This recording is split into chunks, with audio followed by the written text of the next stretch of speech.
Hello friends, welcome to my channel. Friends, మీకు మా video నచ్చినట్లయితే వీడియోని లైక్ చేయండి, అలాగే ఛానల్ని సబ్స్క్రైబ్ చేసుకోండి. ఈ వీడియో చాలా ఇంట్రెస్టింగ్గా ఉండబోతుంది, తప్పకుండా చివరి వరకు చూడండి. ఇక వీడియోలోకి వెళ్ళినట్లయితే, గతం గుర్తు తెచ్చుకొని ఆదిత్య కోసం వచ్చిన అలేఖ్యని పెళ్లి చేసుకోవాలనుకున్న ఆదిత్య చివరి నిమిషంలో అలేఖ్య గురించి అసలు నిజం బయటపెట్టిన ఆనంది.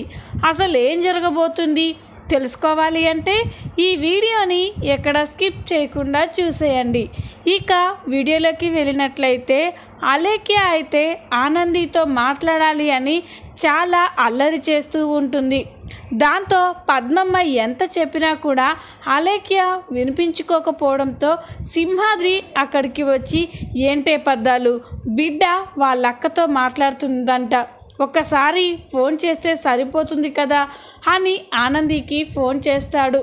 ఇక సింహాద్రి రింగ్ అవుతూ ఉంటే అలేఖ్య, నేను మాట్లాడతాను పెద్దనాన్న అని సింహాద్రి దగ్గర ఉన్న ఫోన్ తీసుకుంటుంది. ఇక ఆనంది ఫోన్ రింగ్ అవుతూ ఉంటే అప్పుడే ఆదిత్య అక్కడికి వస్తాడు. తను ఫోన్ లిఫ్ట్ చేయబోతూ ఉండగా ఇంతలోనే ఆనంది కూడా వస్తుంది. ఎవరు ఆదిత్య గారు ఫోన్లో అని అంటే, మీ నాన్నగారే ఆనంది, ఇదిగో మాట్లాడు అని ఆదిత్య ఆనందికే ఫోన్ ఇచ్చి అక్కడి నుంచి వెళ్ళిపోతాడు. ఇక ఆనంది ఫోన్ లిఫ్ట్ చేసి, చెప్పు నాయనా అని అంటే, ఇక అలేఖ్య, అక్క నేను దివ్యని మాట్లాడుతున్నా అని చెప్పగానే ఆనంది, దివ్య నువ్వా, ఏంటి ఇప్పుడు ఫోన్ చేసినావు, బువ్వ తిన్నవా అని అడుగుతూ ఉంటుంది. ఇక పద్మమ్మ, ఏడబిడ్డ బువ్వ తినమంటే అక్కని చూడాలే, అక్కతో మాట్లాడాలి అని మారం చేస్తుంది, అందుకే ఇక తన పోరు పడలేక నీకు ఫోన్ చేశాం అని చెప్పగానే ఇక ఆనంది, ఏంటి దివ్య నువ్వు గట్ల చెయ్యొచ్చా చెప్పు, పెద్దమ్మ పెద్దనాన్నలని అట్లా ఇబ్బంది పెడితే మంచిగా ఉంటుందా, నేను అక్కడికి రావాలి అంటే నువ్వు మంచిగా బువ్వ తినాలి, టైంకి మందులు వేసుకొని పండుకోవాలి, అప్పుడే నీకు మంచిగా నయమవుతుంది, నేను నీ దగ్గరికి వస్తాను అని ఆనంది అంటుంది. ఇక దివ్య, సరే అక్క తప్పకుండా వస్తావా, నేను బువ్వ తిని మందులు వేసుకుంటా అని దివ్య అంటుంది. ఇక ఆనంది కూడా తప్పకుండా వస్తాను దివ్య అని కాసేపు సరదాగా మాట్లాడుకొని ఫోన్ కట్ చేస్తారు. ఇంతలోనే ఉదయం అవుతుంది. ఉదయం కాగానే అలేఖ్య చాలా డల్గా ఏమీ తోచక ఒకచోట కూర్చొని ఆలోచిస్తూ ఉంటుంది. అప్పుడే సీను అక్కడికి వస్తాడు. అలేఖ్యని చూసి, ఏంటి చిలకమ్మ ఏదో ఆలోచిస్తున్నట్టున్నావు అని అంటే, అప్పుడు పద్మమ్మ, ఏం చెప్పమంటావురా, తనకి ఇంట్లో ఉండి బోర్ కొడుతుందంట, ఎక్కడికైనా తీసుకుపోమ్మని ఒకటే గోల చేస్తుంది, మీ మామ సైతానికి పోవాలి, నాకు ఇంట్లో చాలా పనులున్నాయి, నేనెక్కడికి తీసుకుపోను అని పద్మమ్మ అంటుంది. ఇక సీను, ఓసి గింతెన అత్త, చిలకమ్మని నేను బయటికి తీసుకెళ్ళి జరట్ల దిప్పుకొస్తా అని సీను అంటాడు. ఇక దాంతో దివ్య చాలా సంతోషపడుతూ, నిజమా సీను అని అంటే, అవు సిల్కమ్మ, నీకు ఈ దోస్తున్నాక ఇంకా నువ్వు గంత గుబులైతేవేంది, పద మనం అలా కాసేపు సరదాగా తిరిగొద్దాం అని సీను అంటాడు. ఇక పద్మమ్మ కూడా, రే సీనుగా జరంతా భద్రం అని చెప్తుంది. ఇక సీను అలేఖ్య ఇద్దరూ కూడా సరదాగా బయటికి వస్తారు. ఇక ఒక పార్కులోకి వచ్చి అటు ఇటు చూస్తూ దివ్య అయితే చాలా సంతోషంతో మురిసిపోతూ ఉంటుంది. అలా తిరుగుతూ ఉండగా అక్కడ కొంతమంది పిల్లలు రన్నింగ్ రేస్ ఆట ఆడుతూ ఉంటారు. అది చూసి అలేఖ్యకి చాలా సంతోషపడుతూ ఉంటుంది. ఇక సీనుతో, సీను మనం కూడా ఆ పిల్లలలా రన్నింగ్ రేస్ ఆట ఆడదాం, ముందు నేను పరిగెడతాను, నువ్వు నన్ను పరిగెత్తుకుంటూ వచ్చి అవుట్ చేయాలి, తర్వాత నేను పరిగెత్తి నిన్ను అవుట్ చేస్తాను అని దివ్య చెప్తుంది. ఇక సీను, అట్టాగే సిలకమ్మ అని ఇద్దరు రన్నింగ్ రేస్ ఆట ఆడుతూ ఉంటారు. అలా ఆడుతూ ఉండగా అలేఖ్య పరిగెడుతూ అక్కడే ఉన్న ఒక రాయికి తగిలి కింద పడిపోతుంది. దాంతో అలేఖ్య తలకి కాస్త దెబ్బ తగులుతుంది. అక్కడే స్పృహ తప్పి పడిపోతుంది. అది చూసి సీను ఒక్కసారిగా షాక్ అయిపోతాడు. ఇక కంగారు పడుతూ సిలకమ్మ సిలకమ్మ అని అలేఖ్యని లేపుతూ ఉంటే అలేఖ్యకి స్పృహ రాదు. ఇక వెంటనే సీను అలేఖ్యని ఇంటికి తీసుకెళ్తాడు. అలేఖ్య స్పృహలో లేకపోవడం చూసి పద్మమ్మ సీను కంగారు పడుతూ ఉంటారు. రే సీన్గా ఏమైందిరా, దివ్య అలా స్పృహలో లేదేంటి అని అంటే, ఏం లేదత్తా, గాడ పార్కులో ఉరుక్కుంటూ వెళ్ళి కింద పడింది, తలకి కాసింత దెబ్బ తగిలినట్టుంది, అందుకే స్పృహ కోల్పోతుంది, మీరేం గుబులు కాకండి అని చెప్పి ఇక సీను కాసేపు ఉండి అక్కడి నుంచి వెళ్ళిపోతాడు. ఇక సింహాద్రి కూడా పద్దాలు నేను కూడా సైతానికి పోయేస్తా, బిడ్డ జాగ్రత్త అని అంటాడు. పద్మమ్మ ఇంట్లో వంట చేస్తూ ఉంటుంది. అప్పుడే అలేఖ్యకి మెల్లమెల్లగా స్పృహ రావడం మొదలవుతుంది. ఇక అలేఖ్య కళ్ళు తెరిచి చూసి చుట్టూ చూస్తూ ఆశ్చర్యపోతుంది. ఇదేంటి, నేను ఎక్కడున్నాను, నేను ఇక్కడున్నానేంటి, అసలు నాకు ఏమైంది అని అలేఖ్యకి మొత్తం కూడా గతం గుర్తొస్తూ ఉంటుంది. తనకి యాక్సిడెంట్ అయినంత వరకే గుర్తుంటుంది, కానీ తర్వాత తను హాస్పిటల్కి వెళ్ళడం, సింహాద్రి ఇంటికి రావడం అవేవి కూడా అలేఖ్యకి గుర్తు ఉండదు. ఇక వెంటనే అలేఖ్యకు నేను పెళ్లిపీటల నుండి పారిపోయింది నా ఆదిత్య కోసం, నేను వెంటనే నా ఆదిని చూడాలి అని అలేఖ్య ఎవరికి చెప్పకుండా పరిగెత్తుకుంటూ సునంద ఇంటికి వెళ్తుంది. ఇక అలేఖ్య వెళ్ళిపోగానే పద్మమ్మ అలేఖ్య దగ్గరికి వచ్చి బిడ్డ అని పిలుస్తూ ఉంటుంది. ఇక అక్కడ అలేఖ్య ఉండకపోవడం చూసి పద్మమ్మ ఒక్కసారిగా షాక్ అయిపోతుంది. ఇదేంది, బిడ్డ యాడికిపోయింది, ఇంతసేపు ఈయనే ఉంది కదా అని కంగారు పడుతూ అటు ఇటు వెతుకుతూ ఉంటుంది. ఇక మరో పక్క అలేఖ్య అయితే ఆదిత్య కోసం సునంద ఇంటికి వస్తూ ఉంటుంది. అప్పుడే సునంద ఇంట్లో సునంద, శశికాంత్, ఆదిత్య, ఆనంది అందరూ కూడా హాల్లో మాట్లాడుకుంటూ ఉంటారు. ఇక అలేఖ్య హాల్లోకి వెళ్ళి ఆదిత్య ఆదిత్య అని పిలుస్తూ ఉంటుంది.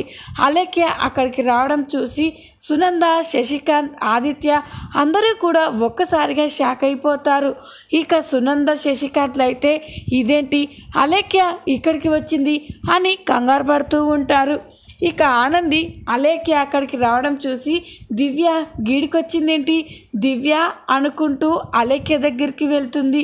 ఇక అలేఖ్య దివ్యనా, దివ్య ఎవరు, నా పేరు అలేఖ్య అని అంటుంది. అది విని ఆనందికి ఆశ్చర్యంగా ఉంటుంది. అంటే దివ్యకి గతం గుర్తొచ్చిందన్నమాట, తన అసలు పేరు అలేఖ్య అన్నమాట. అయినా ఇక్కడికి ఎందుకు వచ్చింది, ఆదిత్య గారిని అలా పేరు పెట్టి పిలుస్తుందేంటి అని అనుకుంటూ ఉంటుంది. ఇక ఆనంది దివ్య అని పిలవడం విని సునందకి, శశికాంత్లకి మొత్తం అర్థమైపోతుంది. ఇక సునంద ఏంటండి దివ్య అంటుంది, అంటే నేను ఆ రోజు యాక్సిడెంట్ చేసింది అలేఖ్యక, తన మొహం ఆ రోజు నేను గుర్తుపట్టలేదు, నాకు ఇప్పుడే అర్థమవుతుంది అని సునంద, శశికాంత్లు చాలా టెన్షన్ పడుతూ ఉంటారు. ఇక ఆదిత్య కూడా ఇదేంటి అలేఖ్య ఇన్ని రోజుల తర్వాత ఇక్కడికి వచ్చింది అని అనుకుంటూ ఉంటాడు. ఇక అలేఖ్య ఆదిత్య దగ్గరికి వచ్చి ఆది ఎలా ఉన్నావాది అని అంటూ ఉంటే ఆదిత్య ఏమీ మాట్లాడకుండా కోపంగా ఉంటాడు. ఇక అలేఖ్య ఆది నన్ను క్షమించువాది, నేను చేసింది తప్పే, మనిద్దరం ఒకరినొకరం ప్రాణంగా ప్రేమించుకున్నాం, మన పెద్దవాళ్ళని ఒప్పించి పెళ్ళి కూడా చేసుకోవాలి అనుకున్నాం, కానీ చివరి నిమిషంలో నీకు యాక్సిడెంట్ అవ్వడం వల్ల మా వాళ్ళు బలవంతంగా నీ నుండి నన్ను దూరం చేశారు. నిన్ను దూరం చేసుకొని నేను ఎంత బాధపడ్డానో నాకు తెలుసు, అందుకే నీ కోసం వచ్చేసానాది, ఇక నిన్ను వదిలి ఎక్కడికి వెళ్ళను అని అలేఖ్య చెప్తూ ఉంటే అందరూ షాక్ అయిపోయి చూస్తూ ఉంటారు. ఇక ఆనందికైతే విషయం మొత్తం అర్థమైపోతుంది. అంటే ఆదిత్య గారు అలేఖ్య ప్రాణం కంటే ఎక్కువగా ప్రేమించుకున్నారా, అందుకేనా ఆదిత్య గారు నన్ను భార్యగా చూడలేకపోతున్నారు అని ఆనంది బాధపడుతూ ఉంటుంది. ఇక శశికాంత్, సునందల కూడా చాలా కంగారు పడిపోతూ ఉంటారు. ఇక అలా మాట్లాడుతూ అలేఖ్య ఆనందిని చూసి అవునాది ఇందాకటి నుంచి చూస్తున్నాను, ఈ అమ్మాయి ఎవరు అని అడుగుతుంది. ఇక అప్పుడే సునంద ఆ అమ్మాయి అని చెప్తూ ఉంటే ఇక ఆదిత్య అలేఖ్య తను మా బంధువుల అమ్మాయి, ఒకసారి చూసి వెళ్దామని వచ్చింది అని ఆదిత్య అంటాడు. ఆదిత్య అలా తనను బంధువుల అమ్మాయిగా పరిచయం చేయడం చూసి ఆనంది అయితే ఒక్కసారిగా షాక్ అయిపోతుంది. ఇక ఆనంది గుండె ముక్కలైపోయి బాధగా చూస్తూ ఉంటుంది. ఇక ఆనంది గురించి అలా చెప్పడం చూసి సునంద, శశికాంత్లు కూడా షాక్ అయిపోయి చూస్తూ ఉంటారు. ఇక ఆదిత్య, అలేఖ్య నువ్వు వెళ్ళి ఫ్రెష్ అవ్వు, మనం తర్వాత మాట్లాడుకుందాం అని అంటాడు. ఇక అలేఖ్య అక్కడి నుంచి వెళ్ళిపోయిన తర్వాత ఆనంది ఏడ్చుకుంటూ గదిలోకి వెళ్తుంది. ఆనంది అలా ఏడ్చుకుంటూ వెళ్ళడం చూసి అందరూ కూడా చాలా బాధపడుతూ ఉంటారు. ఇక సునంద, శశికాంత్ ఆదిత్య దగ్గరికి వచ్చి, రే ఆది, ఏం చేస్తున్నారో నువ్వు? నీ భార్యని బంధువుల అమ్మాయిగా పరిచయం చేస్తావా అని అంటే అప్పుడు ఆదిత్య, లేదమ్మా, అలేఖ్యకి పెళ్ళి అయిపోయిందని మీరు నాతో అబద్ధం చెప్పారు. నా అలేఖ్యకి పెళ్ళి అయిపోయిందనే నేను మీ ఫోర్స్తో ఆనందిని పెళ్లి చేసుకున్నాను, అంతేకాని ఇష్టంతో కాదు. కానీ నా అలేఖ్యకి పెళ్ళి కాలేదు అని, ఇంకా నన్నే ప్రేమిస్తుంది అని తెలిసాక నేను ఎలా ఊరుకుంటాను? అందుకే నేను అలేఖ్యతో అలా చెప్పాను. నాకు ఆనందికి పెళ్ళయిందని తెలిస్తే అలేఖ్య తట్టుకోలేదు, మళ్ళీ నాకు దూరం అవుతుంది, అందుకే అలా చెప్పాను అని అంటే ఇక శశికాంత్, రే ఆది, ఏం మాట్లాడుతున్నావురా? నువ్వు అలేఖ్యని పెళ్లి చేసుకుంటే పాపం ఆనంది పరిస్థితి అని అంటే, లేదు నాన్న, నేను ఆనందికి పెళ్ళికి ముందే చెప్పాను, నాకు తనతో కలిసి ఉండడం ఎప్పుడు ఇష్టం లేకపోతే అప్పుడు విడిపోవచ్చు అని అగ్రిమెంట్తోనే మేము పెళ్లి చేసుకున్నాం. ఆ అగ్రిమెంట్కి ఆనంది కూడా ఒప్పుకుంది అని చెప్పగానే సునంద, శశికాంత్లు షాక్ అయిపోయి చూస్తూ ఉంటారు. ఇక సునంద, ఎంత పని చేసావురా, అగ్రిమెంట్ పెళ్లి చేసుకోవడం ఏంట్రా? ఇప్పుడు నువ్వు అలేఖ్యని పెళ్లి చేసుకుంటే ఆనందికి అన్యాయం చేసినట్టు కాదా అని అంటుంది. లేదమ్మా, నేను అలేఖ్యని కాకుండా ఆనందిని భార్యగా ఒప్పుకోలేను. ఆనందిని భార్యగా ఒప్పుకోనప్పుడు ఆనంది సంతోషంగా ఉండలేదు, నేను సంతోషంగా ఉండలేను. నన్ను ప్రేమించిన అలేఖ్య కూడా సంతోషంగా ఉండలేదు.